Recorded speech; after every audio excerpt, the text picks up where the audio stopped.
Corner, episode 41. I'm Austin. I'm Caleb. And we are here, everybody. It's 2023. Woohoo! Whoop, whoop. January 2nd is when we're recording this podcast, right? Today's the 2nd? Gotta be. Yeah, today's the 2nd. Hopefully you guys had a happy new year. Hopefully you guys had a safe new year. And it's also sunny outside. I don't think it's been sunny in one of the podcasts for a long time. Yeah, it hasn't really been sunny in a long time. Yeah. At all. It wasn't sunny an hour ago. Yeah. But now it's sunny, which is cool if you're into that sort of thing. So, welcome to Caddy Corner. If this is your first podcast you've ever listened to from us, welcome. Also, make sure to rate and review and like and subscribe to the YouTube channel and rate and review on the audio platforms. We're back every single week with this kind of show, which we're going to be getting into in like 2 seconds. We also have an audio-only show every single Wednesday, which is kind of more laid-back, kickback vibes. If you're into that sort of thing, which you probably are, you should click the link in the description or just go one podcast down and click on that if you're on the audio platforms. With that being said, this is the first podcast of 2023, and it is all about goals, how to set them, how to execute them, and how to have the best year ever when it comes to pursuing your goals that you have set for 2023, hopefully. So Caleb and I have little lists. This is a standard how-to format for those of you who have watched our countless number of how-to podcasts, and we're just going to go for it. So Caleb, I'll let you take it away, dog. All right. So 2023 comes with a lot of New Year's resolutions. So hopefully this will help you either set some New Year's resolutions if you don't have any yet, and if you have already set them, how to make them happen.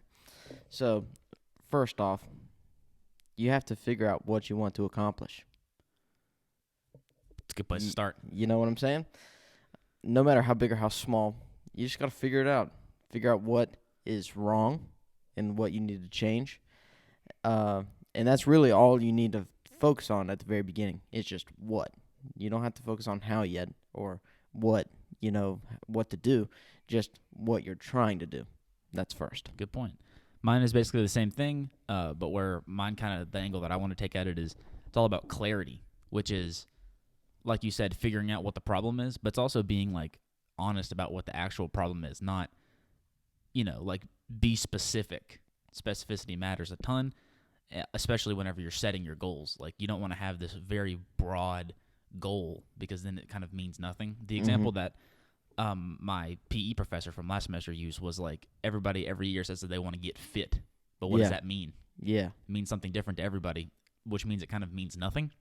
So having a very clear goal is important, and that's just kind of the part one is tailoring that thing down, funneling all the garbage out, and being nice and clear with your goals. Yeah. Secondly, here I have write it down in detail. So pretty much this is where I have written down filter out all the garbage. So writing it down, for one, will help you stick to it because now your brain and your hand have also said the same thing. So it becomes more of a real thing, I guess. And it will also help you think about all the logistics. So how feasible is this for me right now? And whenever you write things down in detail, then it'll definitely help you understand, man, all this goes into this type of thing, and I am broke or I am not able to do this right now because I don't have the resources, So that is where you can figure that type of stuff out. Not bad. My step 2 is kind of really goes well after yours is setting checkpoints, which is basically the same thing as writing it down. A very important thing whenever you set goals is they need to be measurable. So having little thing like maybe you do like let's say weight loss is an easy one. You do like a 1 month weigh in and you see like your progress or whatever, or maybe your goal is to like make a YouTube video every single week. So then you look back in 3 months and see if you did that. Measurability is super important. It's different for every single goal, but you have to set checkpoints, almost like due dates, to measure yourself and make sure that you're actually making some kind of progress. Because if you go 8 months into your goal and then you finally decide to measure and then you realize that you've done nothing, like you've accomplished nothing in the progress towards your goal, you're going to not only be pretty annoyed, but you're going to be pretty like unmotivated at that point. So Yeah.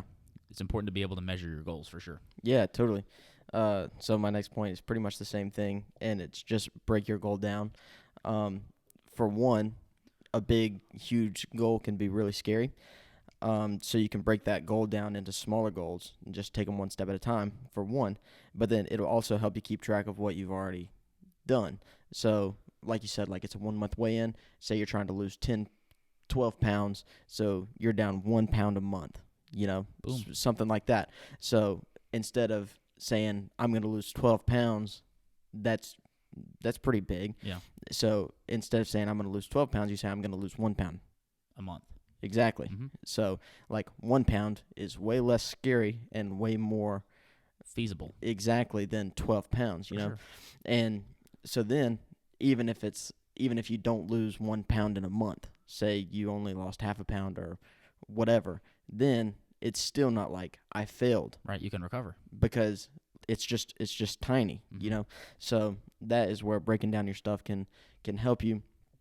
For one, it looks more feasible, and it also, like you said, creating a checklist, like this is what I did this month, this is what I did this month. It'll help you keep track of what you've already done and how much more you have to go. 100%.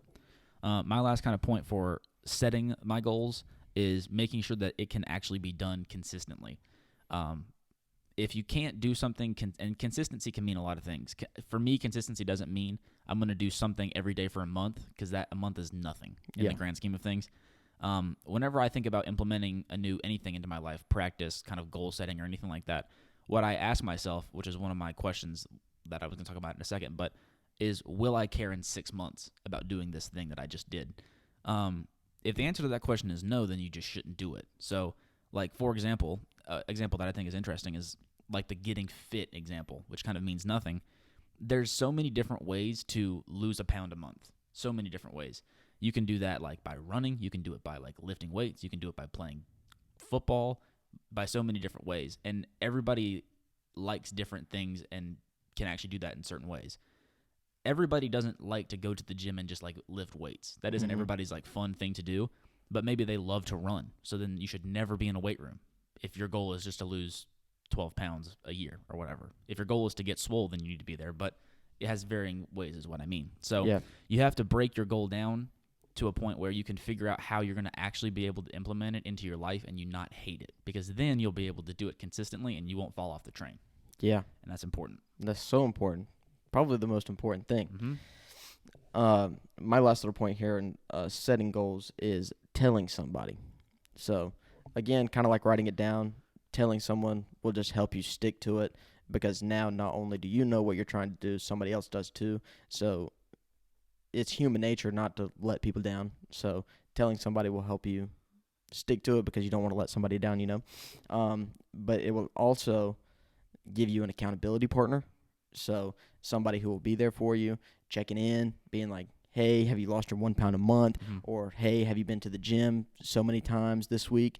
That type of thing is something that we need to help keep us going, because it's really easy to get unmotivated, especially if you're doing something completely by yourself, because if you're only doing it for yourself, then it's kind of like, who cares? Why am I even here, But whenever you get somebody else who actually cares and is actually there, then you'd be like, man, not only am I letting myself down, but I'm letting this person down too.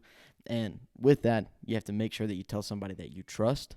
True. Because you can tell anybody about a goal that you have set, but if they don't care, then they're not going to try and help you get there. So you have to make sure that you tell somebody that is going to care and that is going to be there for you and that you trust, because you don't want to go somebody going and telling your business or whatever, or like something that you did, or maybe you failed real bad this month, and you don't want somebody going around telling all your buddies like, hey, this guy had this stupid goal and look at how far off he is, Yeah. So just tell somebody you trust, keep you from getting hurt. I also think it's important too to pick somebody that kind of has matching goals or a matching perspective on the world, or is going down the same kind of path as you too. Because a really easy way for somebody to not kind of be able to stick with you through the kind of grind of executing a goal is like a really good way to find as somebody that's not going to be able to do that for you is if they're chasing something totally different than you. Mm-hmm. So it's important to do that, I think, because if you don't, then you're kind of setting yourself up to you might just get ditched in that situation more so, Yeah. which is not fun either. Don't want to get ditched. No. No. That would be bad. Yeah, for sure. So that's all I have for setting. Yeah, me Okay, too. I have 2 questions that I want to kind of pitch to the audience here and talk about for a bit. I think that these are important to do kind of after you set your goals, or not set them, but kind of come up with some ideas of goals that you have or whatever that you think you might want to pursue. The first one that I talked about just a tiny little bit already is, will I care in 6 months? Basically what that means is, will you care after you've finished the goal? So, like, let's say that you drop your 12 pounds in a year, 1 pound a month, right? Are you going to actually care next year about that side of the goal or whatever like that? Now, that in that example, you probably will, but there are tons of goals that people do every single year that they don't care about the following year. You know what I'm saying? Yeah. So much so that they just drop it Mm-hmm. like 2 months in. So it's super important to consider that whenever you're creating your goals, because if you don't care about it for the long term, then it isn't worth working on it for a whole year Right. or for 3 months or for any kind of time, because 3 months is no time, but it also is not an amount of time that you just want to like throw off a cliff. Throw Yeah. away. So you just have to be kind of specific and not do something that you, at the end of the day, don't really care about. And then another question, probably the most important one, is why do you personally care? Are you doing your goals for the right reasons? Are you doing your goals to please others? Are you okay with doing your goals to please others? That kind of thing. You have to really look inward and answer that question for yourself, because that is where all the motivation for your goal comes from, is why you actually care about doing the goal. And if you really care about doing it, then you won't fall off the train. But if you're motivated by something that you don't actually care about, then you're never going to do it either. So Yeah. why do you care about your goal? And do you actually care? You might not. Yeah. Those are very important Mhm. to answer. Very. So I pretty much just have one thing under achieving the goal, Okay. but a couple points underneath it. So basically, whenever you're trying to achieve a goal, the only thing that you can't do is stop. You have to just keep on trucking no matter what. And because whenever you're trying to change something in your life, it's so easy to get frustrated and just quit, give it up. Because for one, like, it's really easy to find out that you don't care about something after you start it, you know? True. It's easy to find out that you don't care about something whenever you're 3 months in, kind of thing. But the way that I feel is after you put 3 months into something, then you might as well just keep going, because you've already done it for 3 months, you know? If it was like a month and a half and you found out that you really hated whatever you were doing, then it's like, okay, Yeah. maybe we can find something different. But then it's also really easy to get stuck. Like how we said, create a checklist or like create smaller goals.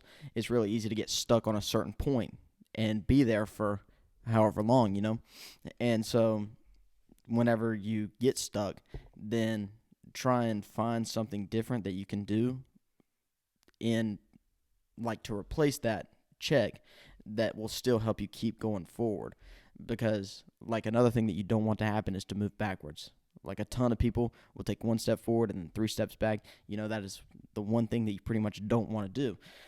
And then, but one thing that can help you do that kind of thing, like help you figure out something else that you can do to keep you moving forward, is get a new set of eyes on the problem.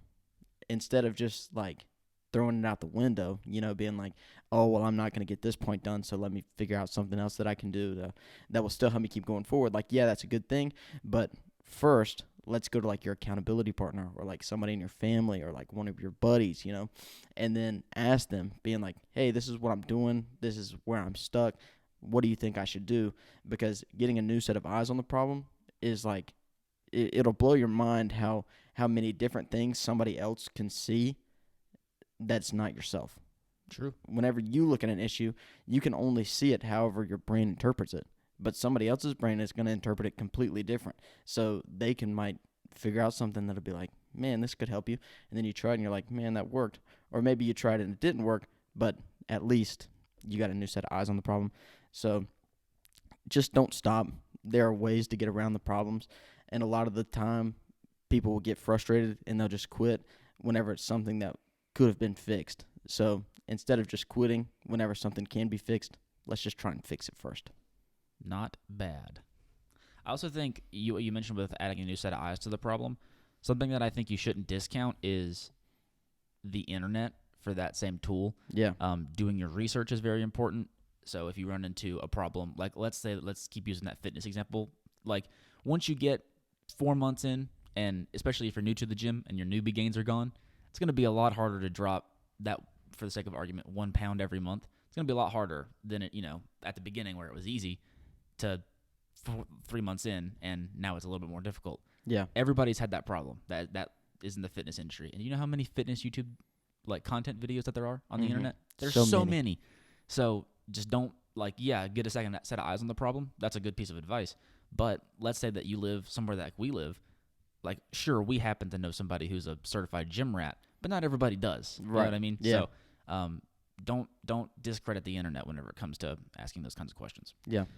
I kind of just have some general points here for executing your goals. And step number 1 for me is scheduling and also tracking your progress. So I talked a little bit about that already, set checkpoints. I'm a big fan of write it down, write your progress down. I'm also a big fan of little to-do lists. I keep index cards in my room that clip on my pegboard. I've got literally today so much stuff written down that I need to do, and I just like having it physically there so I can check it off. But really kind of what I'm leaning into here is whatever your goal is should then become a part of your routine, however you're working towards that. If you want to lose a pound a month, then you need to be going to the gym at least 5 times a week or 4 times a week, whatever. And you need to incorporate that into your schedule. Otherwise, it's never going to happen. You have to carve time out of your day to progress towards your goals. Time doesn't magically just appear. Boom. That's not how it works. So you have to actually, and especially actively, fit those new habits into your everyday schedule, and that's super important. And also tracking your progress is good too, in however you want to do it. I don't really have a great example of that except just writing it down. Yeah, I'm pretty much. sure there's digital options as well if you're into that sort of thing. But yeah. My second point is you need to be self-motivated. You talked a lot about having a partner and working through that and having somebody that is kind of there to help you along the way, which I totally agree with. I think that's a really good thing for everybody to do. But at the end of the day, why you're doing your goal has to come from inside. Yeah, totally. Otherwise, it's a complete waste of time. Yeah. And so, absolutely, you should have somebody that you're working with. But at the end of the day, you need to just be so hungry to achieve whatever the goal is that you're trying to actively achieve. So don't think about, and don't one of the reasons why you shouldn't be doing a goal because it's going to make other people happy. You need to do it because it's making you happy. And so if you can be self-motivated, then that kind of becomes pretty easy. If it's something that you actually care about doing, it'll be really easy to be self-motivated. But if it's something you don't care about, then it'll be really hard. Yeah. The third point that I have here is to prepare and understand for the overhaul of your lifestyle with your new thing that you're implementing.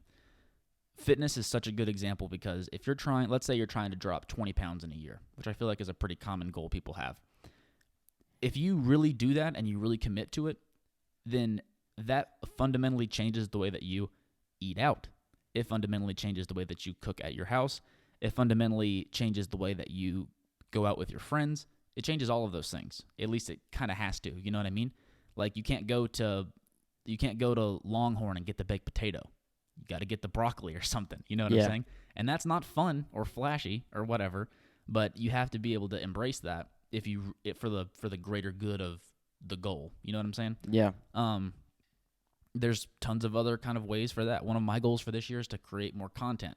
So I'm kind of okay with the fact that that means I'm going to kind of by virtue spend more time at my desk and less time doing whatever. And I'm good with that. I'm okay with that. But you have to come to peace with the way that your positive changes in your life are going to impact things that you already do because they absolutely are going to do that. Yeah, they're going to have to. Yeah, there's no getting around it. You know what I'm saying? And I think that the fitness example is really good because it does. It fundamentally changes the way that you go out to eat, So if you do that even. So super important to do that. And it doesn't have to be a bad thing. It's not a bad thing to have those kinds of changes because at the end of the day, it's a positive impact. Nobody ever is going to well, I guess there's some medical concerns maybe, but for the greater population of the U.S. especially, barely anybody is crying about losing 20 pounds. You know what I'm saying? Yeah. So just embrace the hard parts of the goals in your life, and they're going to help your lifestyle at the end of the day. So it's super important. And then my second to last point is know what you're in for, which is basically do your research. There are tons of people out there who have already done the goal that you're trying to do, and it would be just kind of negligent of you to not do your research before you kind of do that kind of thing. There are, fitness is another really good example for this. Like, let's say that you decide that you're going to get into lifting, and the first thing that you ever do is walk into the gym. You put 2 plates on each side of the barbell and try to deadlift that. You're going to probably get hurt because you don't know how to deadlift, and also just because that's a bold thing to do for the very first time you've ever lifted weights. So you need to do some research before that. Like a simple Google search of how do I deadlift enter would be a good place to start in that situation. Or like, how do I strengthen my back enter? You know what I'm saying? We've talked about research a ton on the podcast. People neglect it all the time, and then they're like surprised whenever bad things happen to them. Don't be that guy, because it will happen to everybody. So just know what you're in for. Do your research. It matters. 100%. And it will double the speed of everything that you do. Yeah. Because it will just eliminate so many of the early little like hiccups that can happen whenever you're pursuing a goal or doing anything new. Like whenever you do something for the first time ever, you're going to mess up a couple times. But if you watch some videos about how this kind of works, then you can kind of skip that like infancy phase. You know what I'm saying? So that's super helpful. Just do your research, people. Do it. And then my last point is aim for the moon. So we said like lose 1 pound a month. That's a kind of standard goal, whatever. Sure, that can be your goal, but you might as well aim for more. Why not? You know? You don't have to be like heartbroken that you don't achieve more, because if you shoot for the moon, you end up hitting the stars if you miss. Pop smoke. So that's it. That's what I'm talking about. That's what I'm talking about. Dude, you can't end this podcast any other way than that. Yeah, right? Yeah. Bada bing, bada boom, boys. I do have one more thing, though. Yeah, crush it. So we went through this whole little process thing. And this whole process is just like a continuous little circle. So, yeah, you go through all these things, you achieve your goal. But then, after you achieve your goal, what are you doing? You start over. You're picking a new one. You start over. Start over. So that's how I wanted to. That's all I wanted to say. And then I want to say this too. This podcast is going to come out on what? The 7th? No, the 4th, the 6th, something. 6th. The 6th. It's going to come out on January 6th. If you're listening to this podcast in August, the same principles apply. You don't have to start a new goal at the beginning of a new year. Yeah. That's just, I personally think that's kind of dumb. Like, whatever. If you had a goal that you wanted to start 2 weeks ago, you could have started it 2 weeks ago, but that's a conversation for another day. But the point is you should always be looking to start new goals if you can fit it into your lifestyle, and also think that it's something that's worth chasing down and pursuing. It doesn't just have to be a New Year's resolution, because that is made up, and you can do it whenever you want. That's true. All right. That's all I got.